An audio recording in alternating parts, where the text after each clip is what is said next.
Herkese salam, kanalıma hoş gelmişsiniz. Videomuza geçmeden önce Magazin Dünyası kanalımıza abone olup videonu beğenip yakınlarınızla paylaşmayı unutmayın.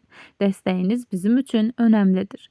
Müğənni Rəqsanə İsmayılovanın gözəl müğənni kızı Yağmur İsmayılova sosyal medya hesabında duet ortağı Vüsal Bey ile yepyeni fotolar paylaşıb. Yağmur İsmayılovanın paylaşımından sonra herkes onların sevgili olduqlarını və bir-birlərinə çox yaraşdıqlarını qeyd edirlər. Həmin görüntüləri sizlərə təqdim edirəm. Videonu izləyib xoş sözlərinizi yazıb dəstək olmaq üçün kanalımıza abunə olmağı unutmayın. 2 gündür duet tek oxuyuram. Böyle tek oxuyardım, tek Duet qalardım. otağım görürsünüz. Amma səni günlər mən tək qoymadım. Görürsünüz. Bugün ben tek koymadım. Tek koymadım. Geldi oxuyun. Öz yağmurumu tək qoymadım. Görürsünüz.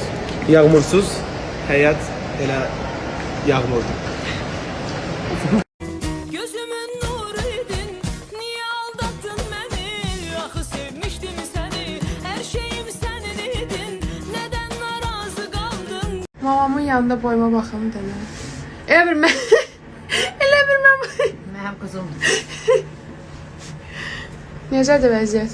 vəziyyət böyük vəziyyət. Yorulub görürsünüz. Gedir indi mamanı da bəzəməyə. Çəkiliş. Sonra da yatım.